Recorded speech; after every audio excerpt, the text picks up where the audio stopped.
Selamat sore semua. Gimana kabarnya? Harap baik-baik ya, sukacita semua.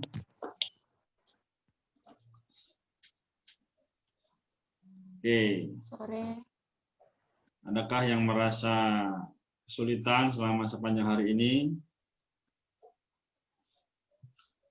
Tidak ada. Baik, kalau begitu. Halo Kak. Halo Roy, puji Tuhan.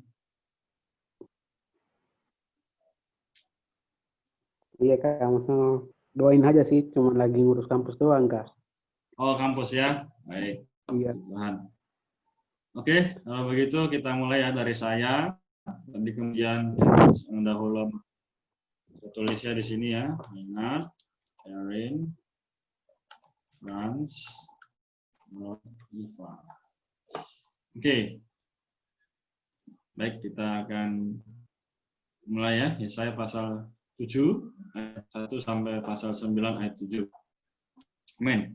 Dalam Raja Ahaz bin Yotam bin Uzia, Raja Yehuda Rezin, Raja Aram dengan Pekah bin Remalia, Raja Israel maju ke Yerusalem untuk berperang melawan kota itu, mereka tidak dapat mengalahkannya. Lalu diberitahukannya lah kepada keluarga Daud di wilayah lain, maka hati Ahaz dan hati rakyatnya gemetar ketakutan seperti pohon-pohon hutan bergoyang ditiup angin. Berfirmanlah Tuhan kepada Yesaya, baiklah engkau keluar menemui Ahaz, engkau dan Syer Yasyub, anakmu laki-laki, ke ujung saluran kolam atas di jalan raya pada padang tukang penatu. Katakanlah padanya, teguhkanlah hatimu dan tinggallah takut, dan janganlah hatimu kecut karena kayak asap ini, yaitu panasan amarah Rezin, Aram dan anak Remalia. Oleh karena Aram dan Efrin dengan anak Remalia telah merancang yang jahat atasmu, kata, marilah kita maju menyerang Yehuda dan menakutinya, serta merebutnya, kemudian menganakkan raja tengah. Maka beginilah firman Allah, tidak akan ada hal itu dan tidak akan terjadi. Sebab Damsyik ialah ibu kota Aram dan Rezin ialah kepala Damsyik. Dalam 65 tahun Efraim akan pecah, tidak menjadi bangsa lagi. Dan Samaria ialah ibu kota Efraim, Natria ialah kepala Samaria. Jika tidak percaya, sungguh kamu tidak teguh jaya.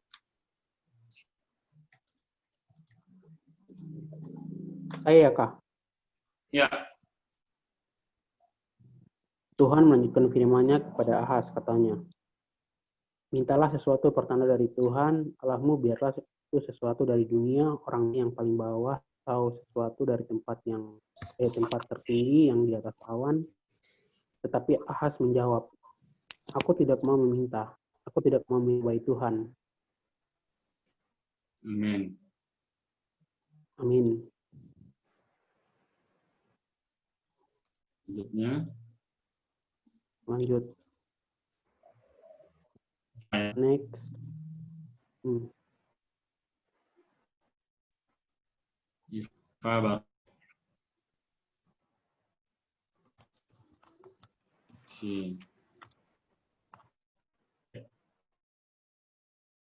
Ya. Sorry. Sepertinya sinyal ya. Lalu berkatalah Nabi Yesaya, baiklah dengarkan hai keluarga Daud, belum cukupkah kamu melelahkan orang sehingga kamu melelahkan Allahku juga? Sebab itu Tuhan sendirilah yang akan memberikan kepadamu suatu, sungguhnya seorang perempuan muda mengandung dan akan melahirkan seorang anak laki-laki, dan ia akan menamakan dia Immanuel. Ia akan makan dadi dan madu sampai ia tahu menolak yang jahat dan memilih yang baik.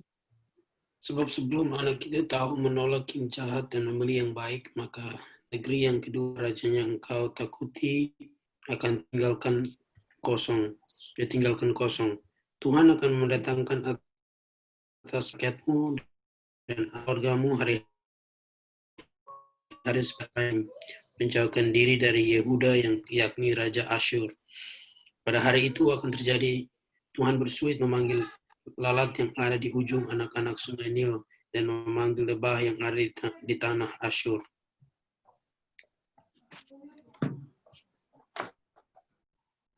Amin. Amin. Eko bisa atau gimana? Pasal 7 ayat 16. Amin. Mungkin saya dulu ya. Dan semuanya akan datang hingga di lembah-lembah yang terjal dan di celah-celah bukit-bukit batu, di sekali dan dari sepalaan. Pada hari itu, dengan pisau cukur yang dipinjam dari seberang sungai Efrat, yakni Raja Asyur, Tuhan akan mencukur kepala dan bulu paha. Bahkan pisau itu akan menyelanya panjang juga. Pada hari itu, setiap orang akan memelihara seekor lembu betina yang muda dan 2 ekor domba. Dan karena banyaknya susu yang dihasilkan, mereka akan makan dadi. Sungguh dadi dan madu akan dimakan oleh setiap orang masih tinggal di dalam negeri. Pada hari itu, setiap tempat di mana biasanya tumbuh 1000 pohon anggur yang berharga 1000 shekel perak akan menjadi tempat putri malu dan rumput. Orang pergi ke sana paksa membawa anak-anak panah dan busur, sebab putri malu dan rumput belakang seluruh negeri itu. Dan engkau tidak berani Amin. pergi ke segala lereng gunung yang biasanya dicangkul, karena takut akan putri malu dan rumput. Di situ hanya lembu dan domba akan berkeliaran. 8. Anak nabi sebagai tanda. Berfirmanlah Tuhan kepada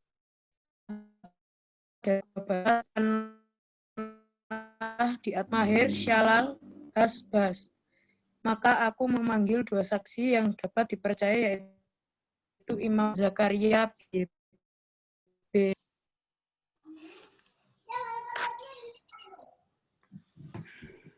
Sekarang aku ya, Kak. Kemudian aku menghampiri istriku, ia mengandung dan melahirkan semua anak laki-laki, lalu berfirmanlah Tuhan kepadaku, namanya dia Maher, ialah Hasbas, sebab sebelum anak itu tahu memanggil bapak, ibu, maka kerajaan Damsyik dan jarahan Samaria akan diangkut di depan Raja Asyur. Tuhan melanjutkan lagi firman-Nya, karena bangsa ini telah menolak air Siloah dan mengalir lamban dan telah tawar hati terhadap Resin dan anak Remalia. Sebab itu sesungguhnya Tuhan akan membuat air sungai Efrat yang kuat dan besar meluap-luap atas mereka, yaitu Raja Asyur dengan segala kemuliaannya. Air itu akan meluap melampaui segenap salurannya dan akan mengalir melampaui segenap tebingnya. Serta menerobos masuk ke Yehuda, ibarat banjir yang meluap-luap hingga sampai ke leher, dan sayap-sayapnya yang dikembangkan akan menutup seantero negerimu. Ya, ketahuilah hai bangsa-bangsa dan terkejutlah. Perhatikanlah ya segala pelosoknya, berkembanglah dan terkejutlah.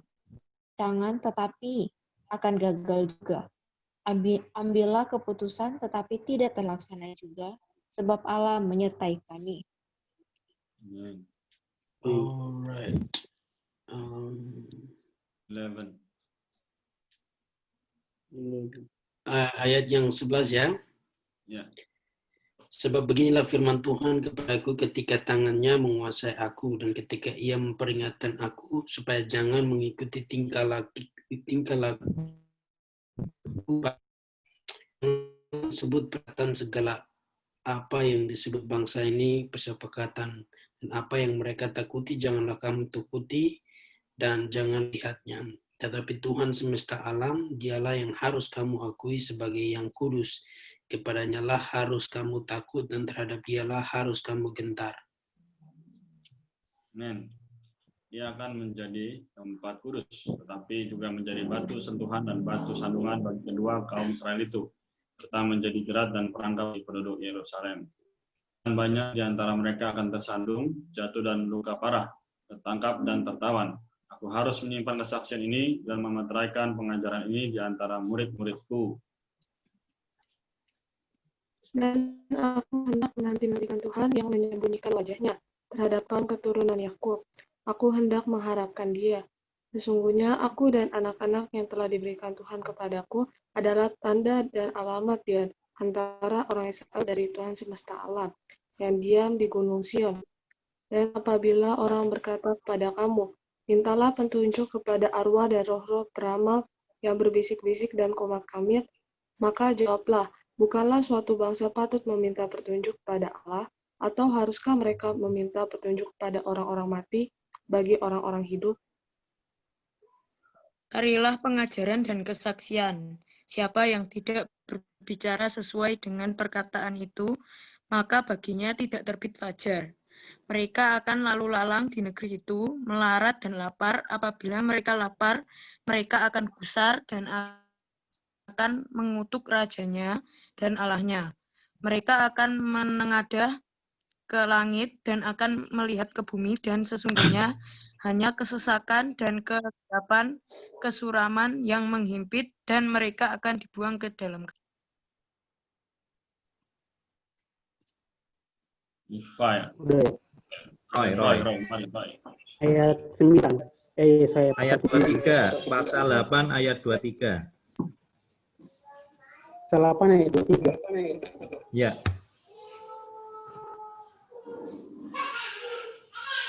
Tanya tadi dari kabut itu. Aduh, Kak, di sini. Tetapi tidak selamanya. Kakak ini lanjut dulu lah. Soalnya tidak ada, Kak. 9, pasal 9 ayat 1. Oh, ayat 1. Ayat 1 Ya. dengan berikut silahkan damai. Ayat 1. Tetapi tidak selamanya akan ada kesuraman untuk negeri yang terhimpit itu. Kalau dahulu Tuhan merendahkan tanah Sebulon dan tanah Naftali, maka di kemudian hari ia akan meninggalkan jalan ke laut, daerah seberang sungai lain. Delapan telah melihat terang yang besar. Mereka yang diam di negeri kelaman atas benar. Untuk surat dan sukacita yang besar. Mereka telah bersukacita di hadapan seperti sukacita di waktu panen, seperti orang bersuka di waktu membagi harta jarahan. Sebab kutipannya dan gandar yang di atas bahunya, serta tongkat si telah kau patahkan seperti pada hari kekalahan Midian. Sebab setiap sepatu tentara yang berderak-derak dan setiap jubah yang berlumuran darah akan menjadi umpan api. Sebab seorang anak telah lahir untuk kita, seorang putra telah diberikan untuk kita. Lambang pemerintahan ada di atas bahunya, dan namanya disebutkan orang, penasihat ajaib, Allah yang perkasa, Bapa yang kekal, Raja damai. Besar kekuasaannya dan damai sejahtera tidak akan berkesudahan di atas tahta Daud dan di dalam kerajaannya, karena dia mendasarkan dan mengokohkannya dengan keadilan dan kebenaran dari sekarang sampai selama-lamanya. Kecemburuan Tuhan semesta alam akan melakukan hal ini. Tuhan telah melontarkan firman kepada Yakub, dan firman-Nya itu pun menimpa Israel. Biarlah seluruh bangsa itu mengetahuinya, yakni Efraim dan penduduk Samaria, yang berkata dengan congkaknya dan tinggi hatinya. Amin. Puji Tuhan. Baik, puji Tuhan. Kita sampai di sini pembacaan Yesaya. So kita lanjut lagi. Amin. Dari pembacaan ini, adakah yang akan bertanya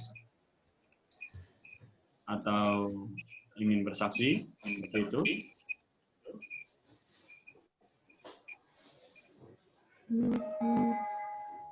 Baik, kalau tidak ada. Amin. Itu yang ayat pasal 9 ayat 5 itu sangat bagus ya. Itu kan nubuat ya, nubuat tentang Kristus ya. Tentang Kristus yang berinkarnasi. Ya, dikatakan di situ sebab seorang anak telah lahir untuk kita, seorang putra telah diberikan untuk kita, lambang pemerintahan ada di atas bahunya, dan disebutkan orang, penasihat ajaib, Allah yang perkasa, Bapa yang kekal, Raja Damai. Ya, ini kemarin Kak Renat sempat membahas kalau kitab Yesaya itu isinya ya adalah keselamatan Yehova atau keselamatan Allah melalui Kristus yang berinkarnasi, tersalib, terangkat, dan datang kembali. Nah, sebenarnya di kitab Yesaya ini memang semua, mulai dari inkarnasi Tuhan, ketersalibannya, kebangkitannya, kedatangannya kembali itu sudah dinubuatkan semua di kitab Yesaya. Nah, ini kita mendapatkan ayat yang di situ membahas tentang inkarnasi Tuhan kita. Ya, itu kan sebenarnya itu adalah nubuat kelahiran Tuhan kan, seorang anak telah lahir untuk kita, ya, seorang putra telah diberikan untuk kita. Nah, lambang pemerintahan ada di atas bahunya. Nah, ini sangat menarik ya, namanya disebutkan orang, penasihat ajaib, yang perkasa, Bapa yang kekal, Raja Damai. Wah, luar biasa ya. Dia adalah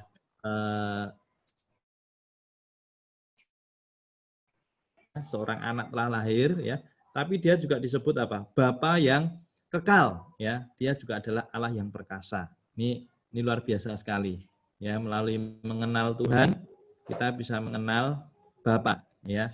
Melalui mengenal Tuhan kita juga bisa mengalami dia adalah Allah yang perkasa. Melalui kita juga mengalami kedamaian karena dia adalah Sang Raja Damai. Melalui mengenal Tuhan, dia juga adalah penasihat ajaib. Ya, kalau ada permasalahan, pergumulan yang berat, ya puji Tuhan, kita bisa datang kepada Dia. Kita akan menerima nasihat ya dari Tuhan. Nah, tentu saja nasihat ini Tuhan sampaikan melalui firman-Nya. Puji Tuhan, itu yang bisa saya bagikan. Amin. Puji Tuhan. Sangat baik ya. Bagaimana kata-kata tadi, ini adalah nubuat mengenai Yesus Kristus yang akan lahir.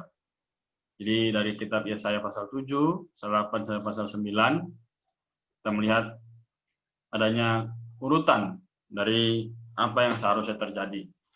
Jadi teman-teman, puji syukur kita bisa mengenal firman-Nya pada sore ini, bisa membaca. Jadi haleluya, kita adalah orang-orang yang telah percaya, tapi bukan hanya percaya, tapi juga kita bisa menjadi orang yang melihat dengan jelas bahwa Kristus sebagai Immanuel akan menyertai kita dari dulu, sekarang, sampai selama-lamanya. Puji Tuhan. Kita akan lanjutkan ya pembacaan kita di kitab Filipi. Jika ada yang mau bertanya silakan ya. Filipi pasal yang pertama. Ayat 1 sampai 11.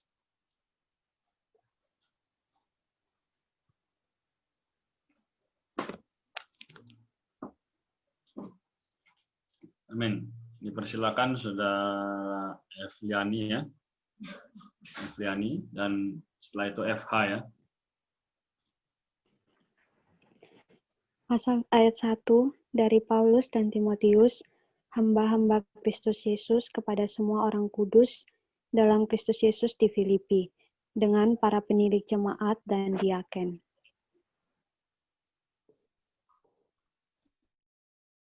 Iya, ayat 3 ayat 2 dan 3. Kasih karunia dan damai sejahtera dari Allah bagi kita dan dari Yesus Kristus, mengucap syukur kepada Allahku setiap kali aku mengingat kamu.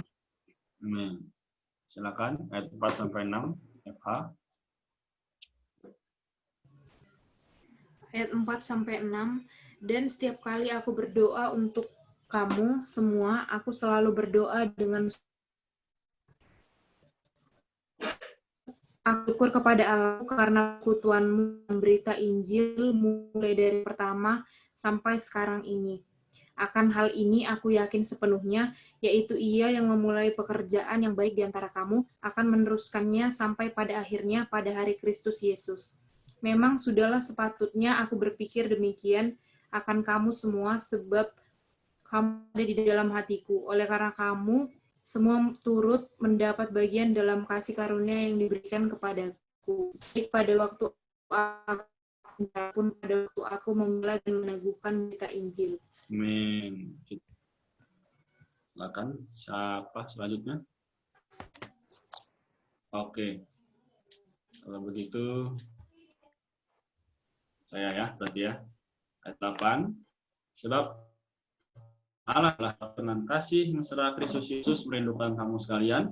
Dan inilah doaku, semoga kasihmu makin melimpah dalam pengetahuan yang benar dan dalam segala macam, sehingga kamu dapat memilih apa yang baik, supaya kamu suci dan tak bercacat menjelang hari Kristus. Amin. Penuh dengan buah kebenaran yang dikerjakan oleh Yesus Kristus untuk memuliakan dan memuji Allah. Aku menghendaki saudara-saudara supaya kamu tahu bahwa yang terjadi atasku ini justru telah menyebabkan kemajuan Injil, sehingga telah jelas bagi seluruh istana dan semua orang lain bahwa aku dipenjarakan karena Kristus. Amin. Puji Tuhan. Ya, jadi kita mengucap syukur bahwa Filipi adalah kitab yang sangat baik, ya. Bagaimana? Karena kitab ini ditulis oleh Paulus, ya. Paulus juga beserta dengan Timotius. Mereka adalah hamba-hamba Tuhan. Dan menulisnya ini adalah di penjara, ya. Ya, di penjara di Roma, yang menulis surat untuk jemaat di Filipi. Ya, jadi bagaimana inti dari kitab Filipi adalah bagaimana supaya orang kudus pada saat itu juga hari ini harus bisa mengalami Kristus sebagai kehidupan, pola hidup, ya, tujuan, sasaran, kuasa, dan rahasia kita. Jadi mengucap syukur pada Tuhan atas kasih karunia-Nya, kita ada firman yang sedemikian indah. Mungkin sebelum saya lanjutkan, adakah yang ingin bertanya? Atau mungkin ada yang dinikmati dari pembacaan ini? Ya, silakan. Ya, kalau dari saya sih yang ayat 3 kan lanjutan dari yang ayat itu kan, kasih karunia dan damai sejahtera dari Allah Bapa kita dan dari Tuhan kami Yesus Kristus menyertai kamu. Kamu itu kan kita kan hari ini. Terus yang lanjut ayat ketiga, aku menuju kepada Allahku setiap kali aku mengingat kamu. Itu kalau yang kamu itu di ini kan, maksudnya kalau kamu itu diartikan maksudnya mengingat Tuhan, bukan Kak? Oke. Jadi pertanyaannya, kamu ini siapa ya? Iya. Oke. Jadi di sini kan tulisan adalah dari Paulus dan Timotius, ya. Kita lihat ayat 1-nya, ya. Dikatakan dari Paulus dan Timotius, hamba-hamba Kristus Yesus kepada semua orang kudus, ya, dalam Kristus Yesus TV, dengan para pendiri jemaat dan jemaat. Kasih karunia dan damai sejahtera dari Allah Bapa dan dari Tuhan Yesus Kristus menyertai kamu. Nah, kamunya berarti di sini adalah itu tadi, jemaat di Filipi, ya. Atau hari ini adalah kita semua. Jadi aku di sini siapa? Ya, aku di sini adalah Paulus dan Timotius juga. Karena apa? Mereka yang menulis kitab ini. Jadi mereka mengucap syukur karena apa? Mereka terus bertahan, ya, dalam Injil dari hari pertama sampai sekarang ini. Nah, hari ini kita sudah belum demikian. Nah, maka dari katakan ayat yang ke-8, sebab Allah adalah saksiku betapa aku dengan kasih mesra Kristus Yesus merindukan kamu sekalian. Oke. Bahkan mereka di penjara pun, ya, lagi di penjara nih, bisa merindukan umatnya. Wow, sungguh luar biasa, ya. Jadi kasih yang berasal dari Kristus itu tidak memandang kondisi, tidak memandang situasi. Amin. Demikian. Amin, Roy. Kak. Makasih, Kak. Siap. Yang lain adakah yang ingin bertanya? Kalau tidak ada yang bertanya, mungkin ada yang mau sharing.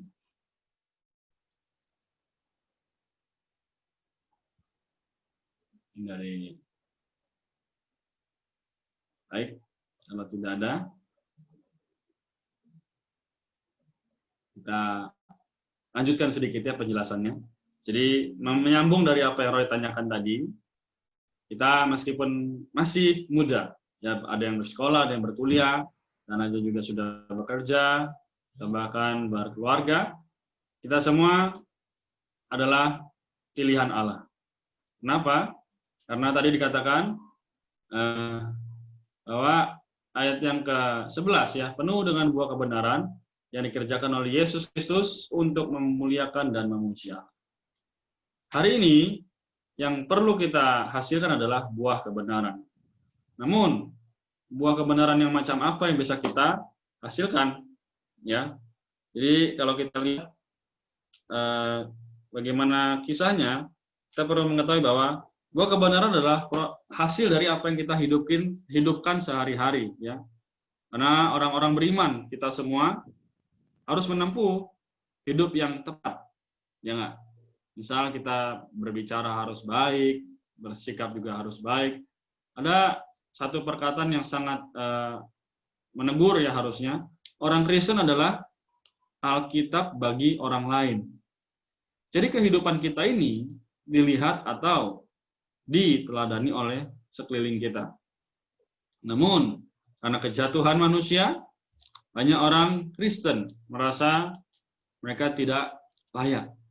Dan memang tidak layak, tapi tadi dikatakan di ayat yang ke-12, aku menghendaki saudara supaya kamu tahu bahwa apa yang terjadi di atasku ini justru telah menyebabkan kemajuan Injil. Apa yang terjadi? Yaitu Tuhan telah memberikan firman-Nya kepada kita hari ini. Sungguh satu rahmat yang besar, dan seharusnya kita mengucap syukur bagaimana hari ini kita mengenal firman, juga mengenal Yesus sebagai juru selamat kita. Baik ya, nanti kita akan bahas berikutnya. Kita sudah tepat waktu. Terima kasih. Jadi saudara-saudara, teman-teman sekalian, biarlah membaca Alkitab setiap hari, kita kembali bisa menjadi orang yang bersaksi ya pada Tuhan, juga kepada sekeliling kita, teman-teman kita. Oke, kalau tidak ada pertanyaan lagi, kita akan tutup. Kita akan, ya silakan. Maaf ya Kak, maksudnya tadi kan ada satu pertanyaan lagi kan. Kan tadi kan Kakak bilang, maksudnya kan harus ada dukungan dari lingkungan setempat kan Kak. Kalau misalkan lingkungannya tidak cocok itu kayak gimana Kak? Bagaimana? Kalau lingkungannya nggak masuk kayak gitu Kak. Lingkungannya nggak mendukung? Iya. Oke. Kalau lingkungannya tidak mendukung, kita yang harus menjadi garam dan terang di situ. Ya toh? Jadi kita sebagai umat pilihannya yang telah ditebus dan diselamatkan, jangan menjadi ikut-ikutan, ya kan? Karena dikatakan nanti di dalam 1 Yohanes pasal 2:15, orang siapa mengasihi dunia, kasih akan Bapa tidak ada dalam orang itu. Nah, jadi kita yang sudah ada di dalam Kristus, mau kita sendirian, kita lemah, kita harus menghubungi teman kita yang di dalam tubuh, ya, di dalam hidup gereja, gitu, supaya kita bisa dikuatkan. Nah, kalau kan hari ini mungkin merasa sendirian, tapi hari tidak sendirian. Lihat, Steffi, ada Karen, ada Liani ya, juga teman-teman yang lain. Nah, inilah yang sedang kita omongkan hari ini. Iya Kak, iya. Ya, jadi melalui pembacaan ini kita juga sama-sama dikuatkan. Oke, baik. Mungkin sebelum kita